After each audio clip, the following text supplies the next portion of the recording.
بدأنا أمس بحديث أبي العباس عبد الله بن عباس رضي الله عنهما قال: كنت خلف النبي صلى الله عليه وسلم يوما فقال: يا غلام إني أعلمك كلمات احفظ الله يحفظك، إلى آخر الحديث.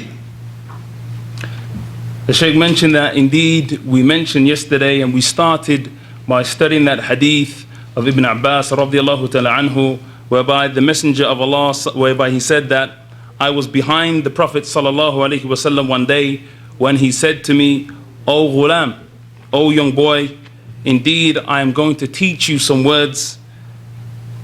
Guard Allah and He will protect you. And if you guard Allah, then you will find Him in front of you," up until the end of the hadith. ووقفنا على قوله صلى الله عليه وسلم لابن عباس رضي الله عنهما: احفظ الله تجده تجاهك، وفي رواية أمامك. And we stopped at the saying of the Prophet sallallahu alaihi wasallam that if you guard Allah, then you will find Him in front of you. أي أن من حفظ الله وراعى حقوقه وجد الله معه في كل أحواله، حيث توجه يحفظه الله وينصره ويحفظه ويوفقه ويسدده، كما قال الله جل وعلا: إن الله مع الذين اتقوا والذين هم محسنون. And the Shaykh went on to say that indeed whosoever guards the boundaries that have been set by Allah subhanahu wa ta'ala, and thereby giving Allah subhanahu wa ta'ala His rights, then Allah subhanahu wa ta'ala will be with that individual in all of his circumstances and his conditions, and that Allah subhanahu wa ta'ala will protect him and grant him the tawfiq and success and will help him. For indeed Allah subhanahu wa ta'ala has mentioned in the glorious Quran, indeed Allah is with those who fear Him, and indeed He is with those who are muhsinun, those who perform their actions in the best way possible and do good to others. قال قتادة رحمه الله: من يتق الله يكن معه، ومن يكن الله معه فمعه الفئة التي لا تغلب، والحارس الذي لا ينام، والهادي الذي لا يضل. And Imam Qatada rahimahullah ta'ala, that he mentioned that whosoever fears Allah, then Allah will be with him. And whosoever Allah is with, then with him is a group that cannot be defeated, and one who will guard the individual and he will never sleep, and a guider who never goes astray, or will never lead you astray. كتب بعض السلف رحمهم الله إلى أخيه يقول له: أما بعد، فإن كان الله معك فمن تخاف، وإن كان الله عليك فمن ترجو. And indeed some of the Salaf, or indeed an individual from amongst the Salaf, that he said to his brother that if Allah is with you, then who is there to fear? And if Allah is against you, then whose hope or whose help do you hope for? ومعية الله جل وعلا لخلقه معيتان: معية حفظ وتأييد ونصر، وهي المذكورة في قوله جل وعلا لموسى وهارون عليهما الصلاة والسلام: لا تخافا إنني معكما أسمع وأرى. وفي قوله جل وعلا عن موسى عليه السلام أنه قال: كلا إن معي ربي سيهدين. وفي قول النبي صلى الله عليه وسلم لأبي بكر رضي الله عنهما وهما في الغار: لا تحزن إن الله معنا. And the ma'iyyah of Allah subhanahu wa ta'ala, or the closeness of Allah subhanahu wa ta'ala to His servants, is of two types. The first type is the general closeness that Allah subhanahu wa ta'ala has with His servants, and the second type is that specific ma'iyyah, that specific closeness that Allah Azza wa Jal has with His servants. So this specific ma'iyyah, or this specific closeness that Allah Azza wa Jal has with His servants, is that Allah subhanahu wa ta'ala will protect that servant, and that He grants him success, and that He aids him.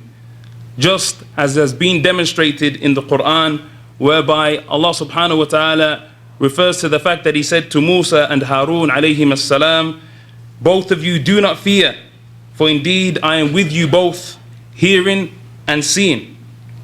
And likewise, the saying of Musa alayhi salatu was-salam, that which is contained within the Quran, no, rather my Lord is with me and He shall guide me.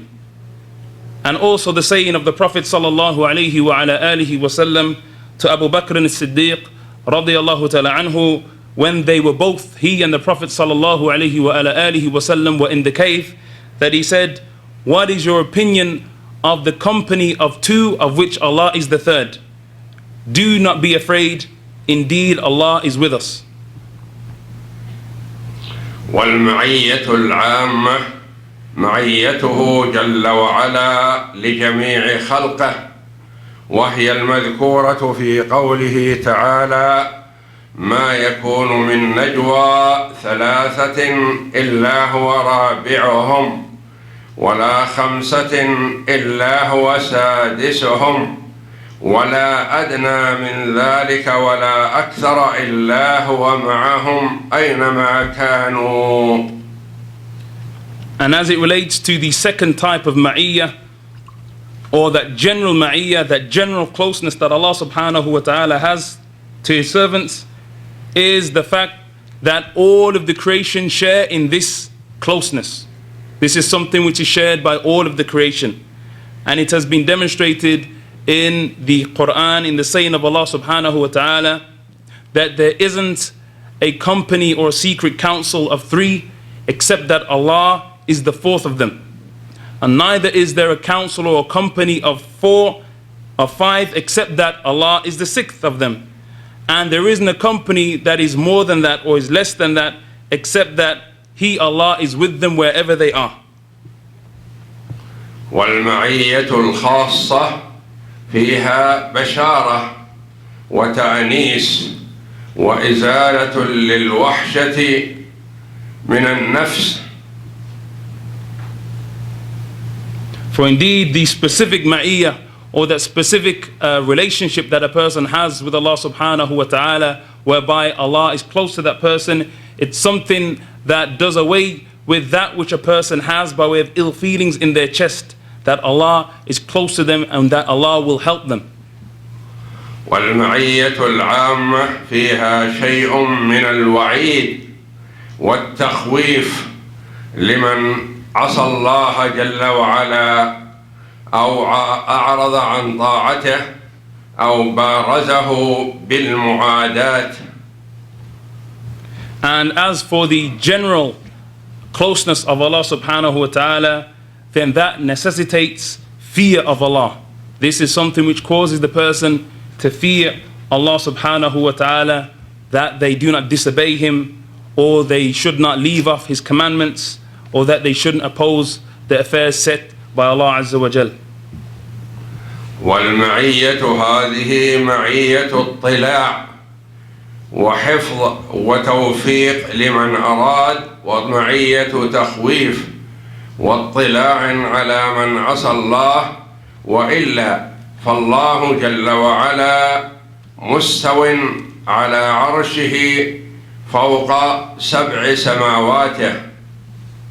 And this type of closeness that Allah has to His creation is, or it necessitates, or it demonstrates the fact that Allah can see all of His creation, and that He's aware of them, and that He oversees them, and that this is the case, that Allah subhanahu wa ta'ala is still over His throne, and that He can see that which His servants does. والعرش هو سقف المخلوقات ليس فوقه شيء من المخلوقات وإنما الله جل وعلا فوق العرش. And the throne of Allah Azza wa Jal is the highest of the creation. It's the highest thing that Allah subhanahu wa ta'ala has created. And there is nothing that is above the throne except Allah subhanahu wa ta'ala. والله جل وعلا غني عن العرش وغيره وما سواه من المخلوقات والمخلوقات كلها مفتقرة إلى الله تبارك وتعالى. And that Allah subhanahu wa ta'ala is free from having any need from the throne. He's free of having any need of the throne, and likewise He's free from having any need of His creation, whereas the whole entire creation is in dire need of Allah subhanahu wa ta'ala.